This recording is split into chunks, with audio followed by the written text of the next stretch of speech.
Hello everyone and welcome back to another Christmas special with LightWave Digest. And as a tradition, we actually have the people behind LightWave Digital. That is Andrew, Bishop and Deuce. Welcome back! Oh, yay! So guys, you guys now have had LightWave for, I think it's like 2.5 years or something like that? Yep. And you have been pumping out a really cool updates. And it's been super busy for me at work and stuff. So I actually missed a lot of these live streams that you guys started to show in November, I guess it was, right? Yeah. Yes, it actually, the majority of them, the majority of them took place in November. Okay. Yeah.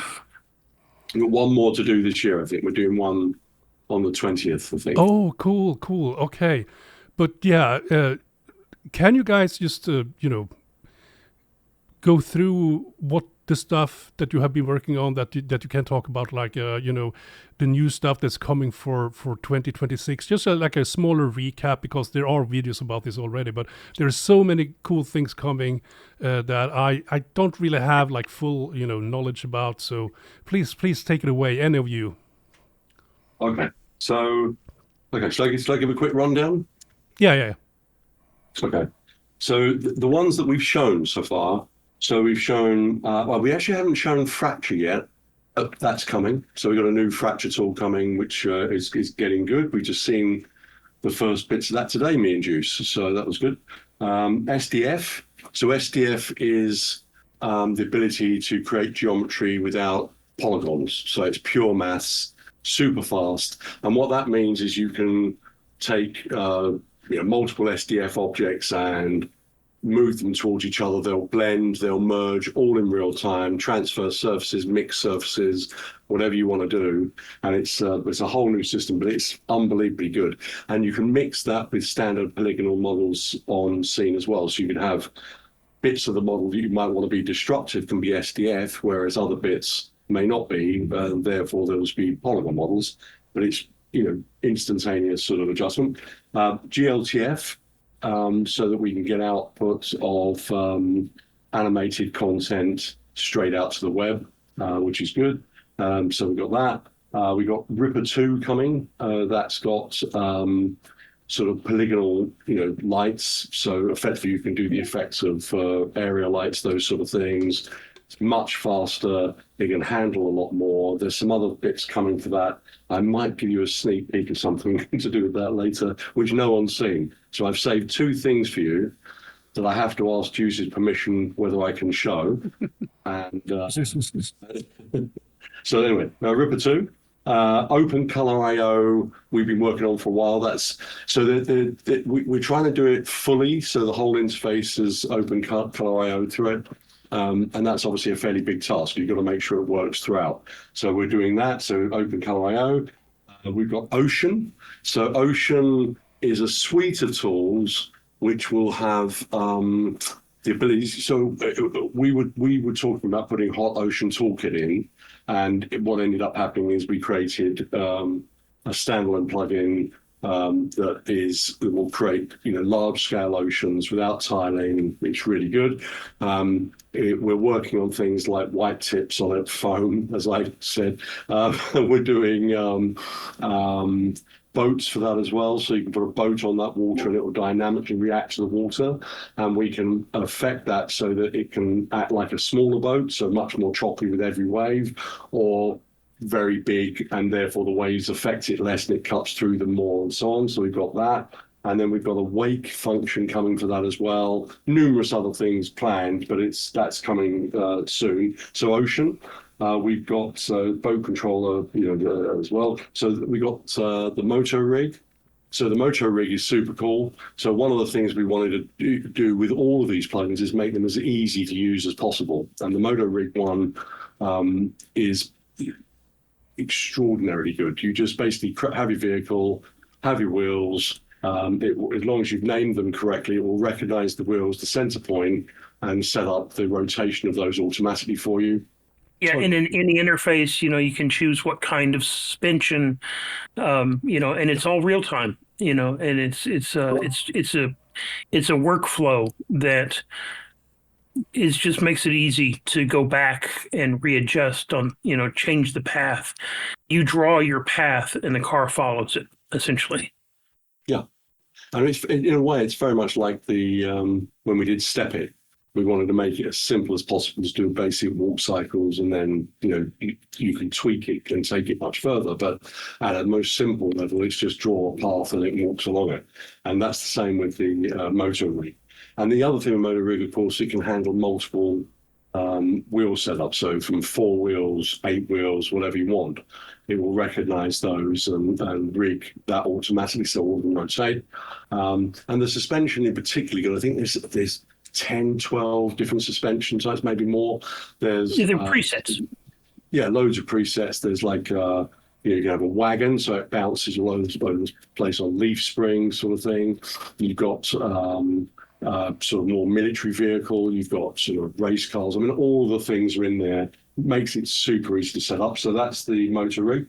Chronosculpt 2026. So that's actually an updated Chronosculpt that will enable us to do a lot more with it going forward. But fundamentally, it's had a lot of the core parts of the interior part of the program updated.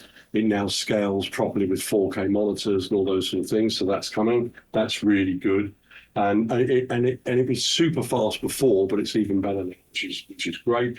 And of course, Mac users will be happy to know that because of the update, it runs on current, Mac OS.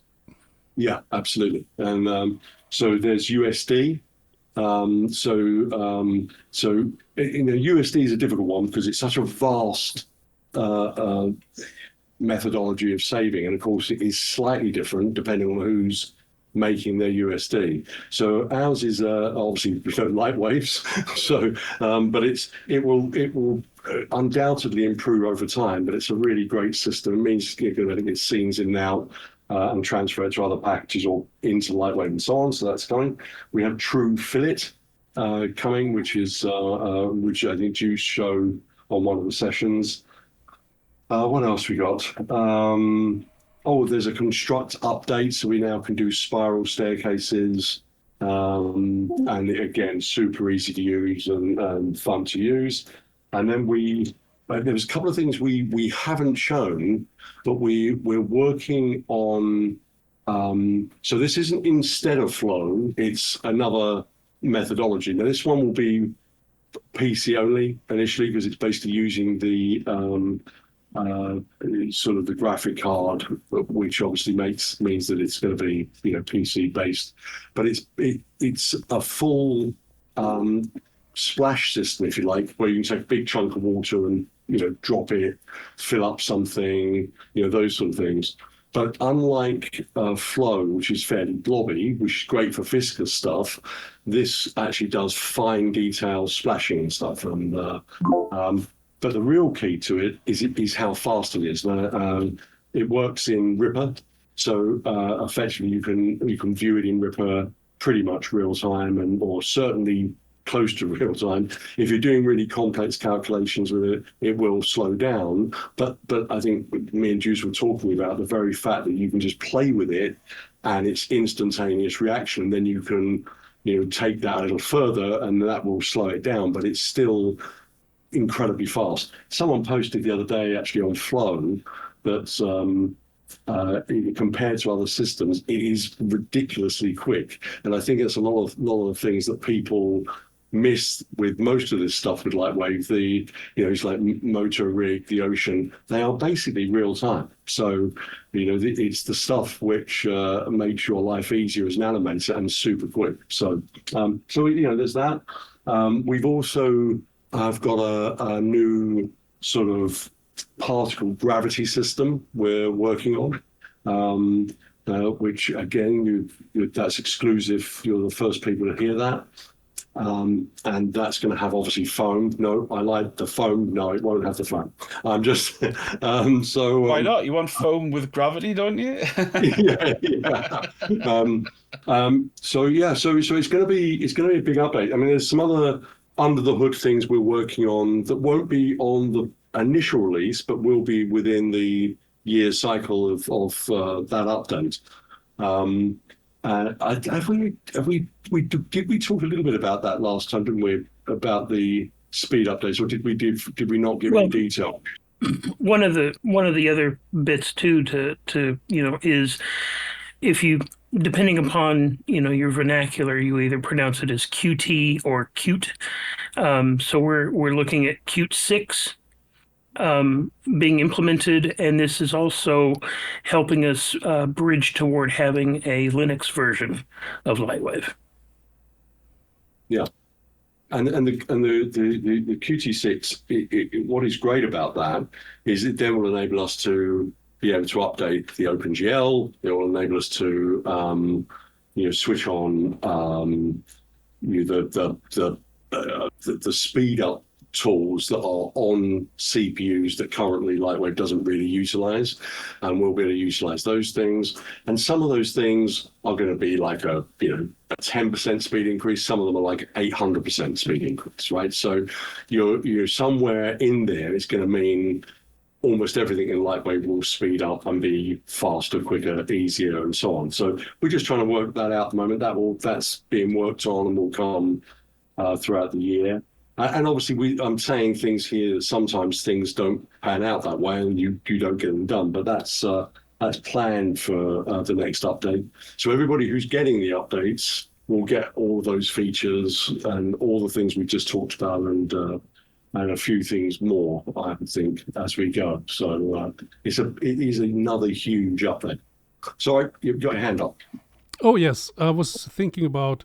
You mentioned that you guys are working on like a new version of Flow that is going to be PC only, but the first version is also only PC only, I guess. It's based on NVIDIA, right?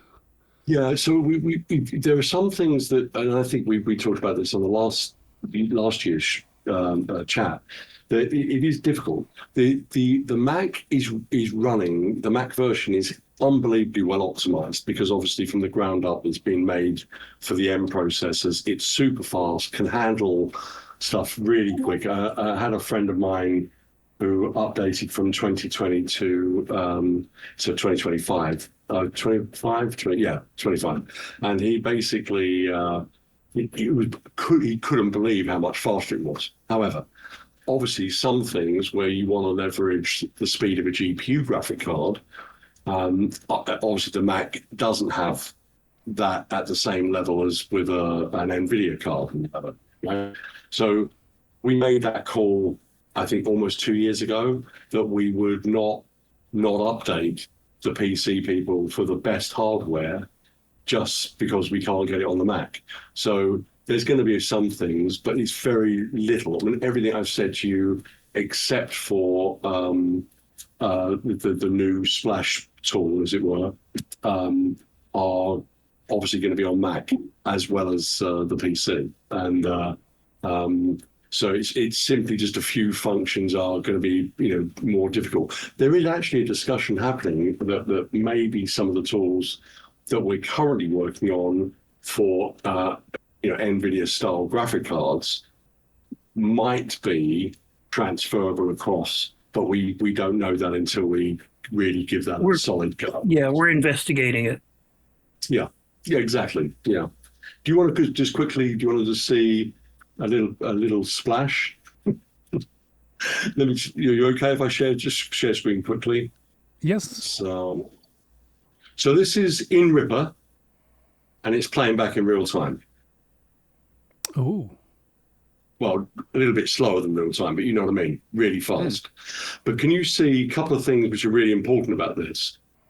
This is calculating playing back instantaneously, but look at the fineness of the water. Oh. Yeah, very tiny particles, which is really cool. And can you see Steve called it foam count for me? So it's let me just cancel that. So that is something we're working on. I just wanted to show it's the first time anybody's seen it. I think we only saw that ourselves a few days ago. Oh, wow. We've seen earlier iterations of it. That's the first time we've seen it, and all actually were like, oh, yeah, I mean, that's going to be cool.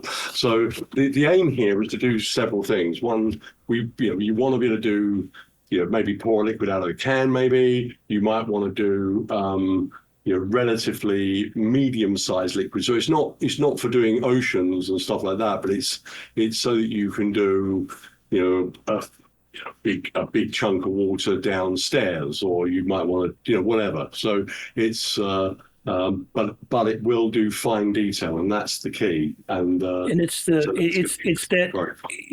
it's where you get that flow tends towards doing the really viscous stuff really, really nice. And this is trying to aim at a tool that does that really thin, that water splashy, the high spray. So it's, I mean, again, it's one of those things that, we wind up with, a tool for X, a tool for Y, and a tool for Z.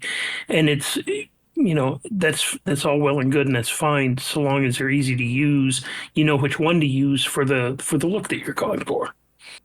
Yeah, and I mean, obviously with that one's early days. I mean, you saw the interface there. Just it was a video recording. Do you want me to show you one more thing? Absolutely. Can you see that?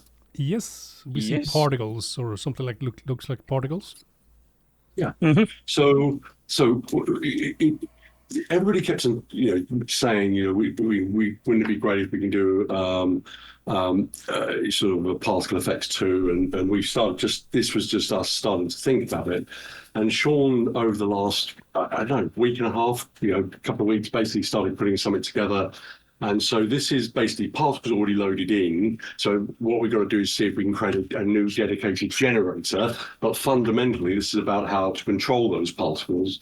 So this basically gives us a gravity system.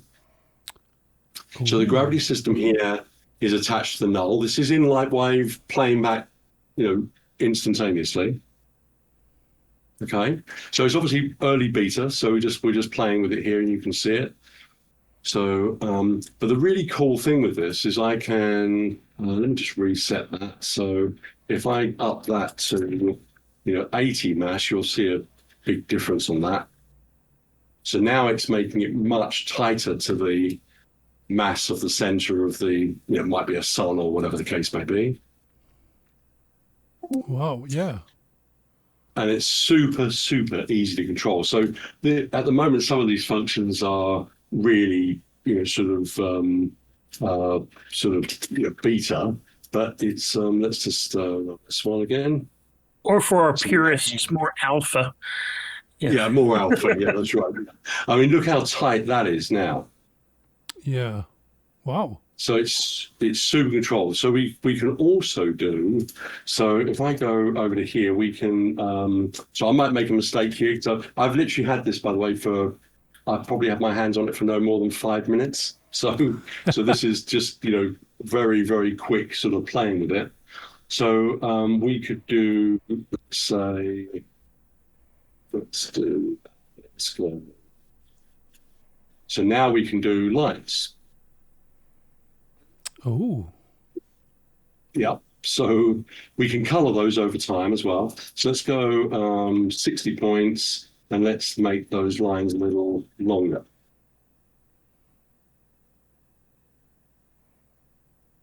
How cool is that? That is actually really useful for, I am thinking motion graphics right now when I see that. Of course. So it could be used for molecules, it could be used for planetary stuff, it could be used for doing, sort of galaxy stuff, all kinds of things.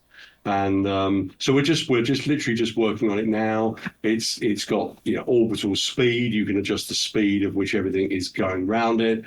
Obviously, you've got the gravity control. Pure physics and how you adjust. We're not seeing the UI. We're not seeing the UI there, Andy. So I don't know if you're showing. I can't see the. Yeah, because it's another window, isn't it? So let me just show you that. And so obviously we'll lose that one. So when I was changing the sun mass, it's that figure there, right? So you literally have here the gravity well, sun mass, gravity constants, the particle mass, You've got all kinds of things here. The bit where I was doing the lengthening of it is the trail time. So basically getting that to sort of generate a trail. You just need to, if it's at 0, it will just be the dots. If basically if it's that, it'll be long trails, and you've got the ability there to choose how many points you want to run for that. So if you're doing something like a nucleus or something, you'd obviously have maybe 5 points or 6. Can you show the color?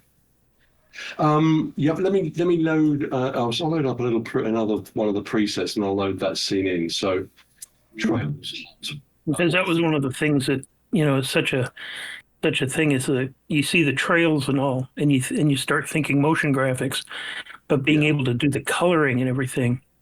So let me see if and obviously you can adjust those colors actually quite randomly. I mean, Sean was doing one that was like a rainbow effect where all of them were different. It was amazing. So we at the moment a lot of this is just trying things out and seeing what works. But it's kind of getting there. So let me.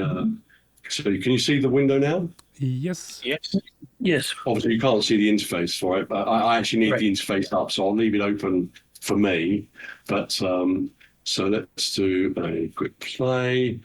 So if I then put that in VPO, there we go. Nice. Isn't that cool? So it's. I don't know how fast VPR is, but can you hit play on that? Yeah, well, no, it won't. It will just do the dots, but you and then basically, blur that in afterwards. So, but I mean, obviously, we're at very early days, but we're talking about a really cool system for controlling particles. So you've always been able to use those particles, and you can use them with OpenVDB for explosions, smoke, all those sort of things. So our current particle system is actually pretty good, but it didn't have things for constraints like doing gravity and those sort of things. Well, they were all a bit too loose. And what this does is just begin to sort of give us the capability of doing a lot more with it. Actually, let's see what else I've got here. So it's this one, that. So I think this one's not perfect yet, but this one is here. You can see that's doing like a spiral, sort of to it. So I can go down. So from the side, you won't notice that, but you could make a spiral galaxy. You could. So it's just, there's just things we're playing with and trying to see how far we can take it. But they're really interesting things that previously would have been quite difficult to set up and try to make. And obviously, one of the things we might be able to do with it is vortexing. So you could do tornadoes potentially, or something along those lines, and be able to control it really well, but in seconds, as opposed to a load of time setting it up. So so there we go. So that's 2 exclusive things you've seen, which are brand new. So Oh, sorry. Have I just exited? No, I haven't exited. That's good. Am I back with you guys? Yes. All good? Yes. Cool. Yeah. So, and those things we haven't shown to anyone yet, but though they're coming as well. Right. Yeah. So when I say there's more, there is going to be more. Yeah. It's it's a huge update, and there's things coming that people want, and that will make again their life easier. There's speed up things we're working on that are going to make LightWave hopefully significantly faster. There's so many things we're working on this update, and that's partly because obviously that during the first 2.5 years, first of all you had to relearn where all the problems were. How this works when that code is no longer working for us or isn't working for us, and you subsequently had an awful big learning curve, but we still managed to get decent updates out. And we said at about 2 years we'd start looking under the hood to try to get now things faster and tidy up and sped up and so on across the board. And that's exactly where we're at. So we're now at that stage, and We still are going to do some major rewrites, but there's things we can do, we think, to speed things up relatively quickly, hopefully for modeler and layout, that will basically mean that while we're doing the big, like a big rewrite or something, actually everybody for that period of time that's going to take to do gets something significantly faster and better to use in the short term. So it's delivering everything we've said we would. And do you remember, I think I said, the aim was to try and have everything inside LightWave. And I think everybody, took that with a pinch of salt, but I wasn't kidding. If we can, we didn't have any water, we now have multiple water options, both being worked on and inside LightWave. Yeah. Rigging for characters, auto animation to make background characters or whatever you want, easier. We've got the motto rig coming for now vehicles. So, and I'm pretty certain at some point we'll do something for, planes, trains. And we'll just get, yeah. Well, I've done that one. So what was Sean was going to call the gravity one? What was he going to call it? We've got some fairly wacky names for that one, but we'll see what we can surprise you with naming wise. I'm lobbying for Orbit or Orb It. Oh, yeah, Orbit. Orbit it. Yeah. I think that's what's on the plugin currently, isn't it? So it's So we try to come up with fairly wacky names, and obviously there are some plugins we're doing now with a bit more color, and I know that's disturbed people. but there's two things. Reasons for it, I think. Something like the gravity one, which actually, if you noticed, is the standard interface, doesn't require the color. So it therefore, we'll obviously stick with that. But there are other things where it is much better if we have some kind of color coding, so it makes it quicker to recognize what you're doing in the interface. So obviously, we will continue. Sorry, question? Because these new features are going to be pretty much unknown to the users when they come out, how is LightWave Digital positioned for training support for these new features? Yeah, so I think with every time, so when we first did the first update, our manual was behind the release by a few months. In second release, we got that a little closer. Third one, actually, we were largely on it. So when it got released, it had some documentation on everything. This one will have documentation on everything and have some tutorials by release time. The only thing is this time have we mentioned, so Deuce, just my friend, hand over your ears.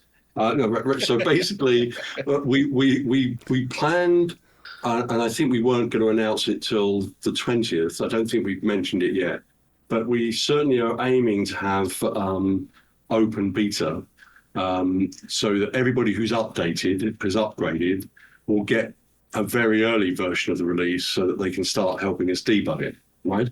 So obviously they're going to be going in fairly blind because the manuals won't be ready at that point. So, let's say we're releasing in March, right? And we start the public beta in January sometime or whatever.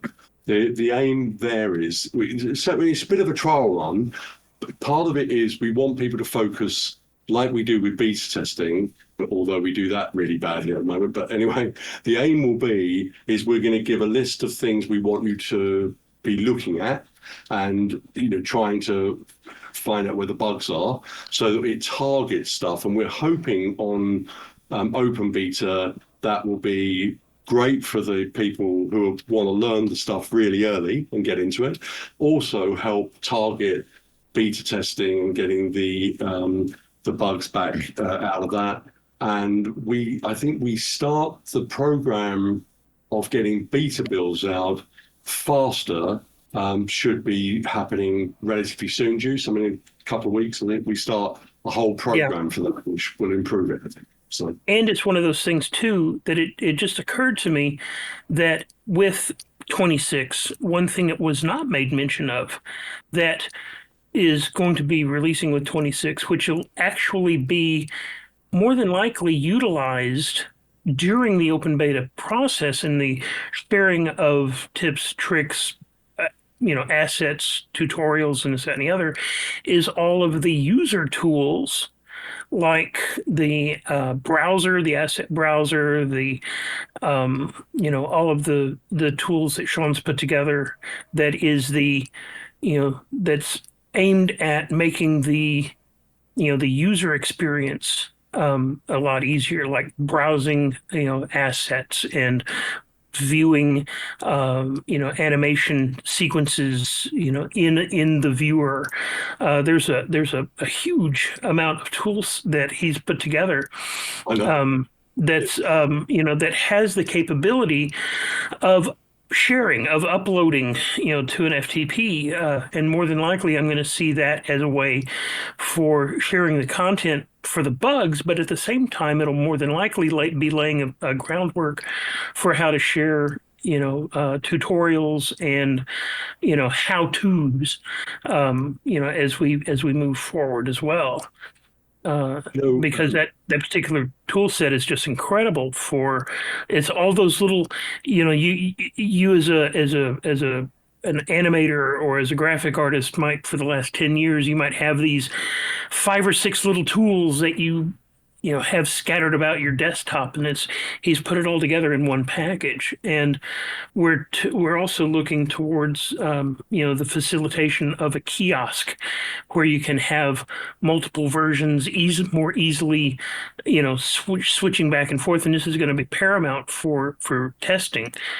To be able to have multiple versions and switch back and forth easily to test, did this occur in this build? Did this break in that build? When did this get addressed? And this, that, and the other. So there's things that are coming that are actually going to facilitate that very thing of the asset sharing and the how-tos, and here's a new scene on how to set up ocean, and here's a new sequence on how to deal with moto rig and this, that, and the other. I think that's going to be coming along kind of organically as we get into the open beta. So if I understand this correctly, and I'm just throwing this out here, how I'm thinking in my mind is, let's say for the sake of argument that I joined the open beta, let's say, and I contributed to some of the tutorials, and it was in the asset library, and that's dedicated area to do with tutorials. When the product gets launched and the asset library is widely available to everybody who buys 26, is that material going to be included in the asset library as standard, so that if I do a new tutorial, let's say, and I put it into the asset library, every user that has 26 will have it? Or is that going to be local, or is the asset library just going to be local to the systems installed? I think it's going to be down to permissions. I think if people sign up for the open beta, there's going to be people who just want to test stuff. There's going to be people who want to contribute content. And I think if the content is good, then we'd want to include it as standard. Do you remember we did on the last one, we didn't get much fanfare because we just put it in, I think, on one of the patch updates. So the first patch update of the last, of the current LightWave. When we did it, we actually redid the surface libraries, and we put in stacks of, presets for Octane. We redid all the presets for LightWave, or most of them, I think. And so if we have, and some of those, by the way, did come from third-party people. So if we have that. On the open beta, one of the things would be, if you've got surfaces, if you've got things you're going to want to use for your tutorial, and we can put them into the surface libraries, of course, that'd be great. So the more we get the contributors, everybody putting stuff in, as long as it's good, and we make it work to the standards that need to make sure that it's as solid for people to use as possible, then subsequently we are going to want to add them in. Can I just quickly go back to the kiosk one second? So the kiosk actually, just so you're aware of it, I mean, it comes from Deuce, an idea Deuce had about a year and a half ago, 2 years ago, which was about having, when you launch LightWave, up will come the kiosk, and then you can choose which version of LightWave you want to load, and then load up other tools that you want to have, right? So that's what kickstarted this, and that's what is being put together, and that's coming. At the moment, it won't be a dedicated front-end kiosk, but it will be eventually. And I've been using some of the FTP tools with Sean for transferring scenes.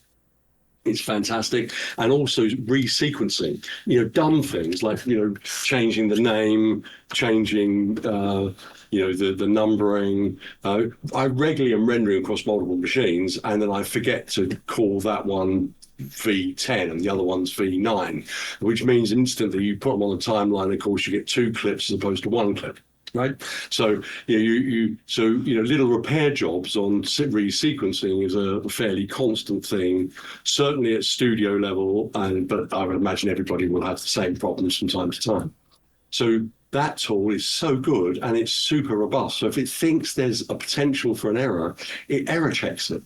Literally, it puts a buffer in and won't write over what you've done until it's checked it. So, it does that, intelligently. So you can see whether it's doing it or not. It might look at it and go, oh yeah, that's fine, boom. And then it might look at it and go, yeah, okay, need to check this, bang. They're really robust tools, and and there's a stack of those that we've really only talked about, haven't really shown those working live. I think Sean did a little bit of it, but yeah, he did some. Yeah, but again, if you think about the list we've just given of all the things we got, and then there's like those sort of 5 or 6, whatever it is, tools. There's a stack of tools coming there. It's a humongous update. Really, huge. I just want to speak as far as sharing, any of the assets or any of the tutorials or any of the things that are created by people in open beta. Totally, it would be by permission. You would not be forced into sharing. I have people already that are wanting to create tutorials and create things. I know that there's a stack of people who have reminded me, look, we need to have content, for the new features so that people can get their feet wet quicker. And we understand that. It's just that we don't necessarily currently have the facility in order to make that easily available, because we still have to deal with, people who, okay, maybe they're not on dial-up still, but they don't necessarily have the huge bandwidth for downloading 4 gig of, of content. So it is one of those things that, it'll be specific, and trust me, it'll be, if we're really taken with something, we'll get the permission first before we totally share it to everybody. Thank you. Could that also potentially be like, here is a library of stuff that you can download, like scene files and objects and stuff like that? Is that a potential future for this tool? That is one of the things that we've talked about, and we've had discussions about having an asset library and an asset store, as it were, on our site. But every time, when we get to that point of discussing it, of course, then you start to realize all of the issues that brings up. There's the vetting, there's the testing. Was this uploaded with a virus? Was this, did this violate any kind of, IP? There's a number of things that crop up that, you have to take care of. You have to think about the legal aspect. So it gets sticky. It gets really sticky really quick. But by that same token, there's a number of things like the assets and things in the tools, and even in the presets, where we can even currently in 25, there's a number of preset scenes built in for VDBs and built in for a number of things that you know, we're trying to, you know, help people find through the documentation and through other aspects. So, you know, as far as us having our own asset store, I mean, we still talk about it, and it's still there as a potential, but you know, we really need to, you know, clear some roadblocks before it really becomes, you know, I think what everyone really wants it to be. And Andrew, just before we come to you, so I've seen your arm's going to wear out, but very, very quickly, just as a case in point, when we first started, we had images that we were using that were from the NewTek website, right? And we had random people threatening us that they did that piece of art when they didn't, but that's the kind of mentalities out there, right? So you do really have to be careful, because we ended up spending time and money, you know, fighting things that were bullshit. And so, you know, you do have to be careful of that stuff. And Deuce is 100% right. So he's, sorry, Andrew. Well, just two things I was going to say. One was it reminds me of, because you won't remember, Andrew, because you weren't there, but Deuce will.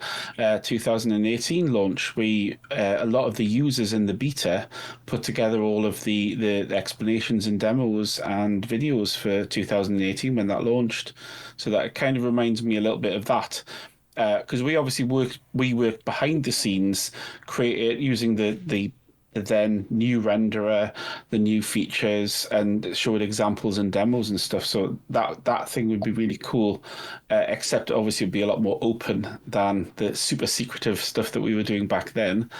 And the other thing I was just going to mention, just because it occurred to me, just because you were saying about how a lot of Sean's especially tools have color, which I'm not averse to, but it might make sense to try and expand the LightWave global color palettes so that people can align these things to an aesthetic. So it's not like so it's not NTSC, you know, every single interface has a different color palette because someone decided, and it starts looking a little bit, you know, inconsistent to try and pick global color assets. Just, you know, it'd be handy to expand on LightWave's native color palettes and start having more uniform look and feel, albeit with an expanded palette. Because, you know, yeah, you're right. It is, for organizational purposes, it's great. Yeah, I think again, I think right back at the beginning, we did say longer term we would start looking at the interface and modernizing it and changing it. But in order to, you know, it's taken us to this point where we're only, you know, doing the QT6 update, and then things like the OpenGL update and et cetera, you know, obviously prepping to set up so you can do Vulkan properly and those sort of things. You know, you're then getting to the point where we can actually start to do that stuff, but it's not been possible up to now because it's just been too difficult with the way the current interface is. You know, there's that fine line. You know, we know we need to modernize it, we know we need to update it, but you also at the same time don't want to take away what makes it so fast to animate. So, but now we're getting to that point where we can do that. That will be our main focus. Will be, you know, probably not this year, but the year after. We can start, you know, better looking at that and seeing what we can do to. I mean, we had a chat a long time ago. Wouldn't it be nice to change the font? Wouldn't it be nice to do this? Wouldn't it be nice just to give it a bit of an instant refresh? But it wasn't easy to do, and because we didn't have the underlying structure done to enable us to do that successfully across the board. Those things are what so we're doing that structural bit now. That's what it was interesting. You know, Dave's been working on the QT6 for a while, but it was mentioned before we started doing the demos. It was, you know, why don't they update to, you know, we were, but you know, it's sort of, but you know, we did say we weren't going to be shouting about everything we were doing ahead as, you know, much as we have done in the past, which I think we've done a pretty good job of being much tighter this year on how we launch, release, and show. I think so, and I don't regret a thing of that. By the way, I think I think it's much better because we'll be ahead of the game of many things we're launching. Sorry, but yes. Yeah, I know. Just a quick reference. You probably can't say. I certainly don't know. So I'm pure. Are you update? You know, because you're obviously going to QT6 and beyond maybe. Are you also going with Chronosculpt and updating that too, and having trying to get the same architectural thing across all of the apps? Oh yeah. I mean, it makes sense, it's one of the. It's never been said. Yeah, and it's one of those things too that I would kind of hope that people would understand that, because we're not calling it Chronosculpt 2 and we're actually calling it Chronosculpt 2026, it's not going to be separate. It's going to be with, LightWave. It's going to use the same license. It's going to be, literally everything. And in one sense of the word, it's kind of a more ease of a sandbox for getting some of this other bits, worked out, because it's not as code heavy, as other aspects of LightWave. So by us, unifying everything across the board, absolutely, and that's kind of the point. Yeah, and it's a bit the other question is, like if you integrated Chronosculpt, one of the things that makes it so unbelievably fast is it does one area of attack, and therefore it can do it exceptionally fast, right? So there is an element where we've started to how can we now attach that to the hub, so that eventually it just becomes a switch and a transfer and back, right? But that will come. So there's So next question. This is a bit more broad fielding and tapping a bit more into the business side of things with LightWave Digital. Given the state of the entertainment industry, film industry, movie industry, studios being absorbed, productions going, budgets going down, and et cetera, the state of the industry is facing some very hard times now and very challenging issues right now. My question is, how do LightWave Digital see the market for the 3D DCC market in general? Not specifically for LightWave Digital to navigate, but just generally speaking. Yeah. So let's deal with the film industry in general, right? So there's a first thing. So the merging of studios is a very difficult one. It's happened multiple times over the last 20 years, and it's the way it is. But has that produced less productions, more productions, is a slightly difficult one. It's produced less out of Hollywood. So Hollywood has been in decline for a while. But Pinewood's expanding and is fully booked for 10 years ahead. Shepperton, fully booked, which is connected with Pinewood. Elstree, all of them fully booked, 10 years ahead and expanding. And then there is James Cameron, who's opening up a £1 billion facility just north of London for research and for production. So, and that's again, brand new. There's another major studio setting up in Ireland So is the business shrinking? Not really. It's changing. That doesn't mean it isn't going to potentially bite itself on the bum, and I'll come to that in a second. So the industry is in the UK is probably the biggest and busiest it's ever been. That doesn't mean that necessarily some of the studios that are in Soho, some of them have had a tough time, and some of them have closed, that isn't going to continue. But you have to understand why they've closed. A couple of the studios that bit the dust this year were because they basically built big studios in America, in LA, and they had other studios around, and they overstretched themselves, thought it was going to come back, it didn't come back, and then they were in real trouble. So you ended up losing the whole company because they'd made a strategic decision that turned out not to be the right one, all right? So in actual fact, the studios in the UK are at an all-time high with the most productions ever put through, and that's growing rapidly. That said, at the BBC level, they're of course having more financial difficulties, and difficult for them, especially with, I think, governments against them as well. In America, of course, you've got the same problem with Trump scaring the bejesus out of studios and threatening, and then the protectionist thing. When you think most of the studios had moved to Canada because it was cheaper to make stuff in Canada than in the States, and then you start talking about putting levies on the ones in Canada and UK and Europe in order to try to drive the industry back to LA.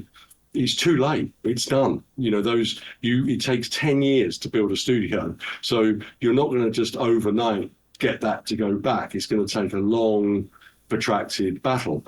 That said, I do think LA will bounce back. It's just, it's had the writers thing. It had numerous things back to back that crippled it. And I think that it's going to be, there's that. Anyway, so that's that. So, as far as the industry is having a hard time. There are more CG programs created today than there's ever been. Both animated for kids is growing at a rapid rate of knots, and then basically sci-fi shows, sci-fi films, sci-fi whatever, and obviously effects movies that don't want to say they're effects movies, but actually have had loads of effects done. There is more of that today than there's ever been. And there are thousands of animators in the industry who are employed doing that, right? So actually, I think there is stacks of work out there, and it's a great time, but there is a risk. AI. So one of the problems with AI is that it's at the moment seen as this global, it can do everything faster, cheaper, better, therefore bang. The thing the world has to think about is if we go AI mad, then there's going to be nobody to go to the cinema because they won't have any money because they're unemployed, right? So if you have AI making every TV show, replace the actors, you're going to end up with trash. You're going to end up with cheap, shitty programs with no nuance, no proper acting. And actually all you're doing is you're damaging yourself. So when you get some clever idiot who then says, oh, we've got an AI actor. Yeah, she's great. She's not really acting though, is she? Right? So, she's she can say her lines perfectly, but is it good? Is it Kate Blanchett with a performance? No, not even close. The other thing, which is the problem with AI, is you can't get two shots back to back successfully and have the same face look exactly like it's come from the same cut. So that's another issue. So you've got a lot of things like that. However, for animation, where it matters less, could you do animation for kids' TV shows, films, potentially using AI? Yeah, you can. You could. But again, do you want to do that? Do you want to not have an individual animator randomly think up a little facial twitch or gag that he comes up with on the fly? The director goes, oh, I love that. Let's keep that in. That is what makes a great movie. It's the participation on the teamwork of the director working with the lighting guys, the cameramen. And I'm talking about, it happens on CG movies as well, by the way. You still use pro lighting people. You still use cameramen to get the lenses right. So, you have to have that interaction, the actors interacting and occasionally saying something slightly different, or I'm finding that line awkward. Can I try it like this? Yeah, of course you can. Bang, you're not going to get that with AI. Right? So, but the risk in this short term is that AI is seen as the answer to everything, and some idiot then puts it in the program and everybody goes, yeah, okay, we're going to use that. And then you lose Maya, LightWave, Houdini, whatever, right? Now, if you lost them, they ain't coming back, right? And it doesn't, it's a massively dangerous moment we're in. But it isn't quite for the reasons you think it is. It's not that AI is going to be able to do it. It's that the fault of AI and greed will make it seeing the way to go. So we've been talking about adding AI into LightWave, and we've already got things that we've tested to do auto building of objects. We can do all that stuff. It needs to be robust before we put it in, but it's working, it's good. But one of the things with AI also is you need to subscribe as an end user to a data center, if you like. You call it the piece of software, but when you pay a £10 a month, £20 a month for, Chat GTB or whatever the piece of software is, it doesn't matter. You are buying time on a data farm that allows you to do 20 calculations, whatever, right? So that's also going to be the situation. So everybody is going to end up paying for that stuff, whether they know it yet or not. It isn't a free; it's paid for, right? So basically, there's that to also consider. But one of the things we're thinking about doing for AI, which I think is a really sensible use of it, is if we had the animator create the scene and we color. Actually, I shouldn't really say. I'm not going to say the principle, but there is a methodology whereby we can still have the animator control the whole of the scene, all the detail of the scene, but effectively what's happening is the AI is doing exactly what he needs it to do at certain points to make that quicker to put together scenes and therefore enable him to be more efficient. That part of it we think we can do, and we think we can do that, and it won't cost people jobs, right? It will reduce the production time of a show. So in a production sense of a TV show or a film, an animated film used to take, and still does, it takes 2.5 years to 3 years to produce, right? I'll only be a second, so let me just quickly rabbit this one on, right? So basically, if I can produce the character animation faster, the vehicle going over the terrain, instead of taking a day to polish that, I can do it in 10 minutes. If I can do all of those things, the production time comes down. That means that your cost of the film comes down. It means more content can be made. Doesn't mean less, it means more, right? It also means you could spend more time, because you've now got more time to make that product even better. So it's about how do we intelligently apply AI to what we're creating in order to make it do what we want it to do, with direction, with control, but to help the process be faster, quicker, and easier. There we go. Yeah, okay. So, one of the things that I see, we do some really high-res characters with Houdini and Redshift these days. And a lot of the time, the rigger is actually spending on actually painting weights and adjusting those. And, and this is done in Maya, and then the result is transferred to Houdini.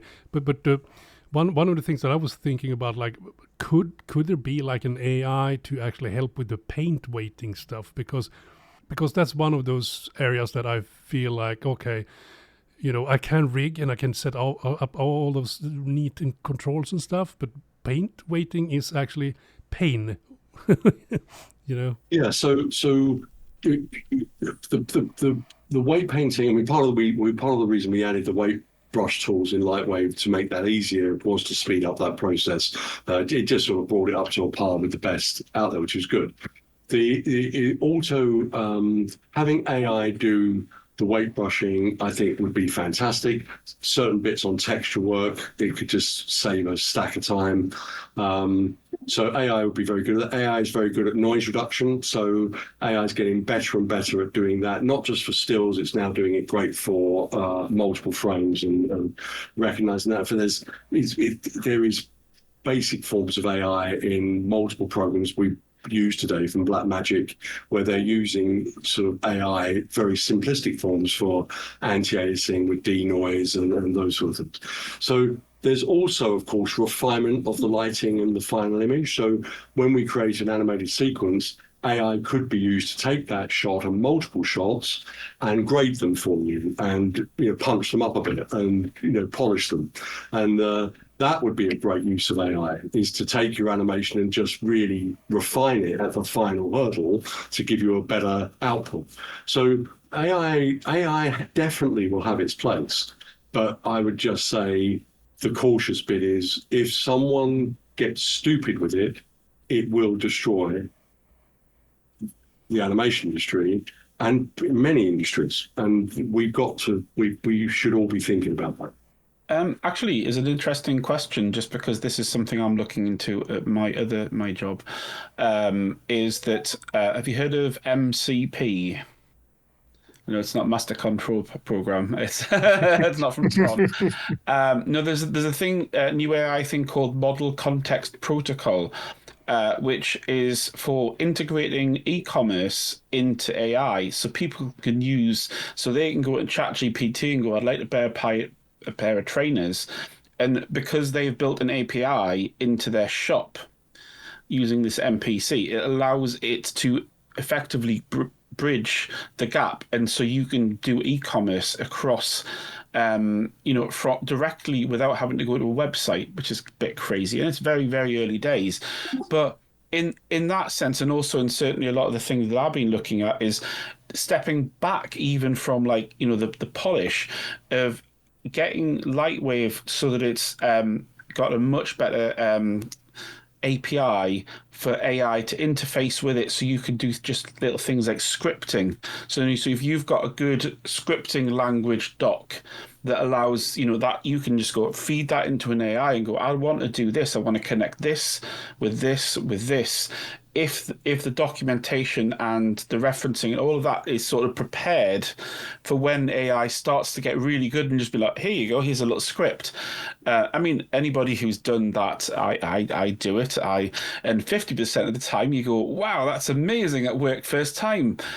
And the rest, it's like garbage and nothing happens. It's like, nothing happened, or it crashed. So let me chip in, because actually what you're talking about is something we're already doing. So we use AI for coding, for looking at code and trying to find bugs. We've started, that's new. We've just started that. I say we, Deuce, and then we've also started. We use it for coding to help us basically transferring one type of code to C++, because C++ is quicker. So we're doing that all the time. And actually, as we become more experienced at it, it's really refined. So we've learned techniques that enable us to. So I think at the beginning, when we started using AI two and a half odd years ago, we'd be trying things out and it would be going wrong all over the place. We now, I would say, 80% of the time get it right first go, and 20% wrong, right? And that's only going to get better as we become more refined with it. But we use AI for coding everything. So, but I mean more than just what you guys are doing, because obviously it's a no-brainer for you, but to try and open that out to the third party. So, you make that, obviously not LightWave's code, but, like the API language as open to AI as possible, so that dog fooding reasons alone is worth it for you. But then third parties can go, oh, I don't know how to code, but I've suddenly made a script. That's one of the reasons why Maya got huge, because they had that Mel language and everybody went wild with it and built massive things. But if we've got something where AI can do that for us, it's one of those things that's actually literally, that's some of the testing that we've already done, where, I mean, my workflows, if I could, I typically will get to a point where, I use a little macro keyboard where, quite literally, if I'm doing a project and I'm doing the same repetitive thing over and over and over again, I would just go to my macro keyboard, record the 15 steps to a single key press, and then just do that and automate it, and there you go, and thank you very much. But we're actually to the point where we're really close to where we could literally use something like ChatGPT to create that script, instead of it being a macro on my keyboard, that it literally would be a script that I could, that was written in Python, that I could then turn into C++ and create a plugin. But we're doing it already. I mean, internally, and it's just a matter of time to get to the point where that then becomes a system that end users can work with. And that's a very small step, really. But it is one of those things that is a concern with, here's this ability, but now you're going to have to subscribe to an AI data farm in order to use the and that just kind of puts a damper on the whole thing. But some of them are free. Some of them have free limited things before you have to pay for it, and we're obviously we're looking into that. But it is one of those things that we have it as a dream to do that exact thing that you're talking about, which is let me use a chat system, let me use an AI system to create my scripts instead of me having to learn how to code. Let me just ask Siri to make. We have kind of got it working, and we have a system. One of our guys has been basically asking the system to set up a 3-point lighting scene, or to, and it's worked. Yeah. It works. We've got it right, but it's a question of how do we make that so it's accessible for everybody to be able to use. That's a slightly different question. So you finger up. You guys have been working on tool sets for both Maya and Houdini, to actually sort of, make the pipeline between those tools, and LightWave be more, user friendly and stuff like that. Do you guys have any updates on the progress of those? So one of them hit a brick wall, which we wasn't expecting. So the Maya one did hit a brick wall. It's not dead, but it's just hit a brick wall. The Houdini one we're still working on. And the one for Black Magic is actually almost ready. So we're getting, we're continuing. I mean, one of the things, of course, when we started doing that, we weren't thinking about USD, right? But USD, of course, does that. So, if we hit that bottleneck issue, do we need to worry about that if we've got USD and can transfer the stuff backwards and forwards? So I don't know. I mean, we certainly will need to do the Black Magic one is almost there, and that's going to be fantastic. And but the USD one route might be a better route for us to be compatible with the other packages. But by the way, can I just quickly say to me, I know we're running out of time, but just I don't know, I can't remember who the user was who was talking about flow the other day, but I just want to point out there is now so much inside LightWave that actually used to be Houdini's main domain and where it led massively, that we are now able to do actually at the same speed as in Houdini, and likewise in Maya. I don't look at us any longer as the poor cousin. We're actually knocking on the door of everybody, and in some cases we're actually quite a way ahead. Some areas we're same sort of level. It has been a remarkable thing we've done this last few years. But actually, one of the things I recognise, there are a lot of people out there who are on our chat groups who will be constantly negative. And all it does is it turns off the people who are thinking, oh, should I have a look at it, right? So all they're doing is shooting themselves, and 9 times out of 10, maybe that's an exaggeration, so often they're literally wrong on what they're saying. It's just they don't know how to use that, or they're not experts at that, or they don't do it professionally, or they, part of the reason I stopped, I still visit Discord to have a look at it, but it is very difficult when you have misinformation on there so often not to get embroiled in that, and then I start getting defensive. But the reality of it is it actually the best result we've had so far was when we moved over to the new presenting system that Deuce got us into for the shows. We now have thousands of people viewing those, thousands, and it's it's amazing. So I just wanted to mention that people should be a little bit more positive about what we've done, I think. And I don't mean that to say, if we do something wrong, I fully expect everybody to tell us we're doing something wrong, but we have done an awful lot right, so, So, Deuce, do you have anything more you want to add to that? Or is there anyone in the team here that want to ask another question? I don't have a question, but I would just like to follow on from what Andrew's just said with regards to showing some positivity towards what you guys have accomplished, because I can say that as a long-time native LightWave user, as my sole 3D DCC with no plugins ever, just I like to do it raw with LightWave, so to speak. I can honestly say that since you guys have taken things over, it's been an absolute night and day experience for me. And I completely have a lot of faith with regards to where you guys are taking LightWave right now. The answer that you gave today regarding the industry really, I think it answers an awful lot of questions with regards to how people in the community may think you guys are running LightWave Digital as a company.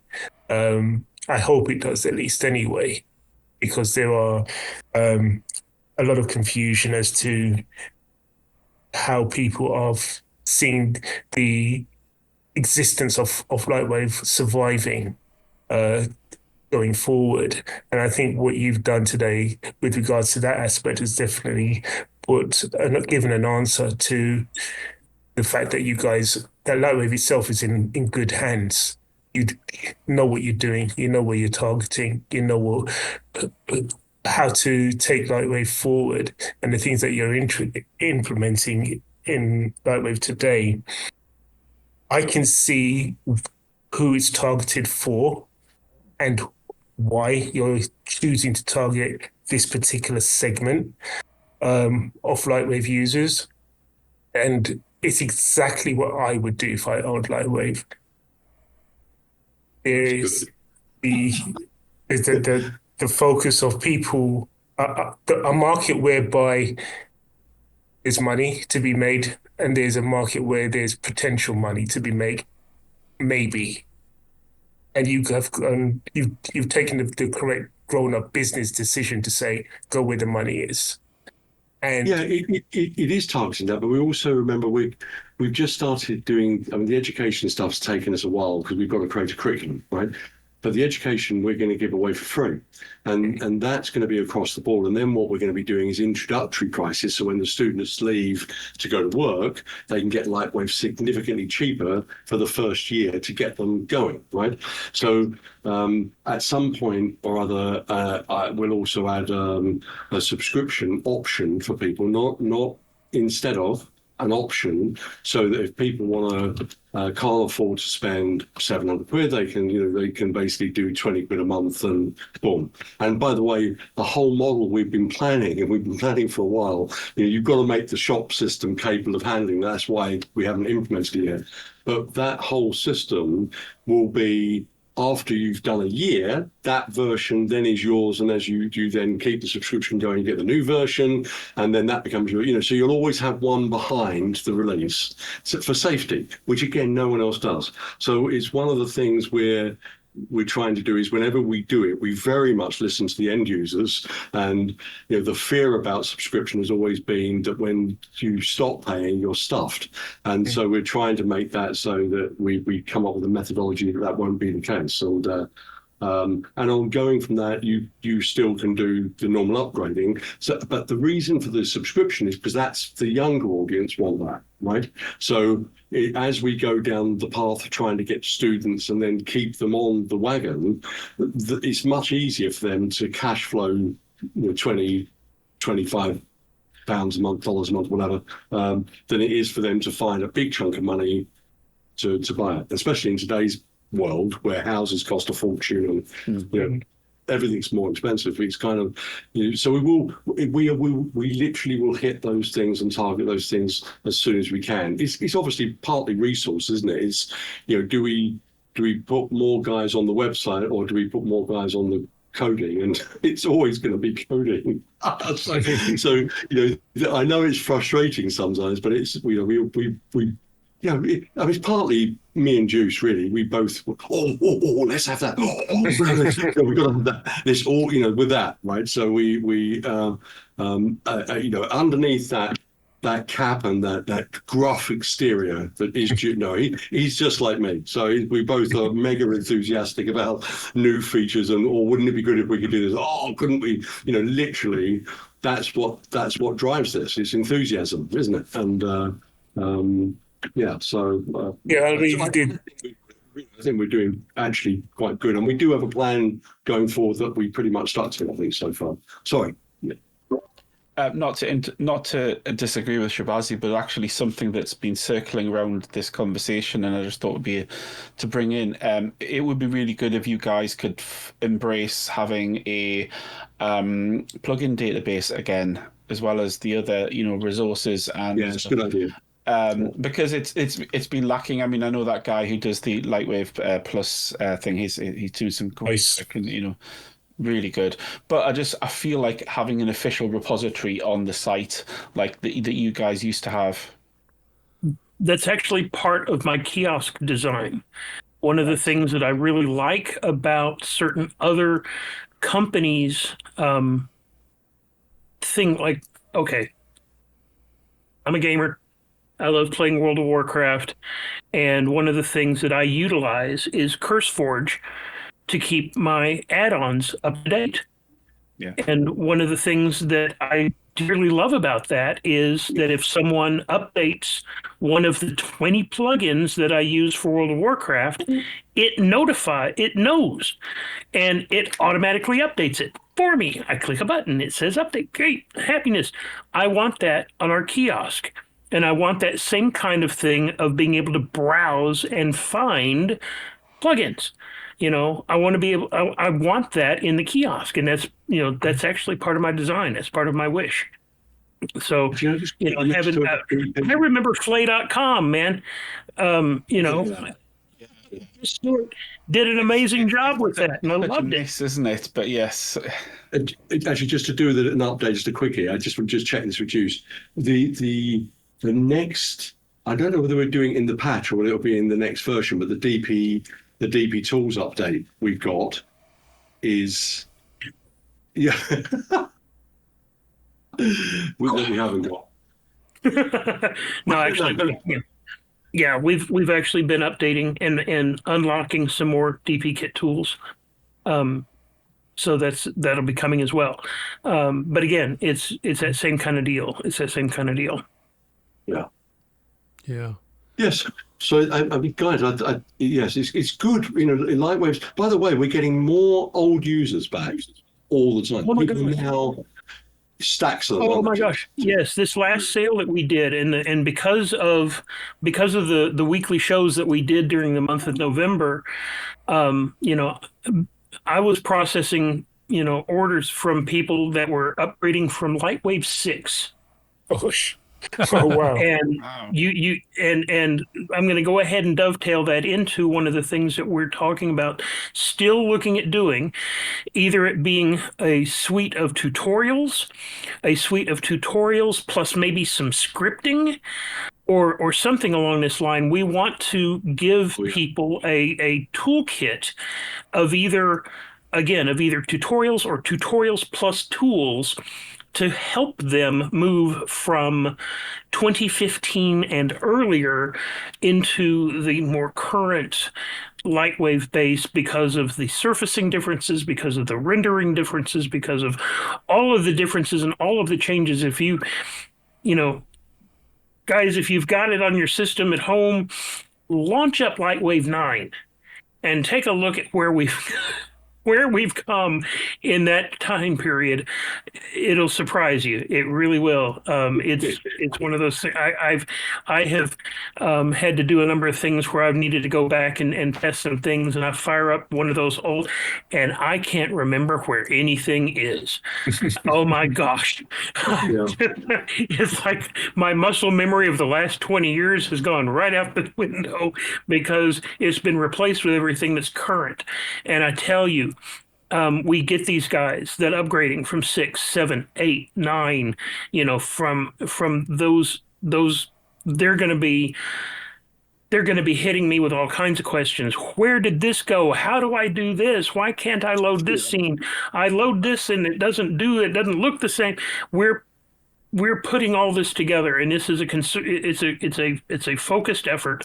But again, like I say, it's either going to be tutorials alone or tutorials plus tools, because there are some things that, in order to move from old to new, that there's a bit to do. So it's one of those things. If I can have a tool that says, here's this scene, here's these assets, run them through this little tool that'll spit me out an updated scene file and some updated asset files that I can then load into my newest system and get off to a better start. That's one of the things that we're trying to do, because like I say, we updated a number of people from very old versions, and we just know that they're going to be coming to us with all kinds of questions. I think that is a very good way to end this LightWave Digest special with you guys. See, this is very positive to see like a huge influx of new and old users coming back.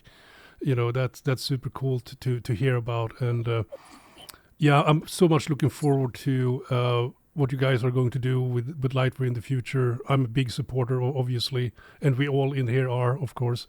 So, cheers, guys. So, yeah, Merry Christmas, everybody. And Yes, remember, yes. the new series of Fallout is coming very soon, just saying. And and there's some really cool movies just about to hit. Also got a lot of LightWave in there, so there's some unbelievably good stuff being done with it at the moment. And I just saw Juice showed me a really cool cell shade thing someone had done on a boat. I think it was you. No, was it Tony showed me? I can't remember. But No, I shared it too. Tony shared it. It was shared as a feature on the socials. It was stunning, wasn't it? That was amazing, that thing. So very good. So anyway, Merry Christmas, everybody. But yeah, have fun. Yeah. I should wear red, shouldn't I? None of us said it, but we all I've had it all week, mate. I've had it all week.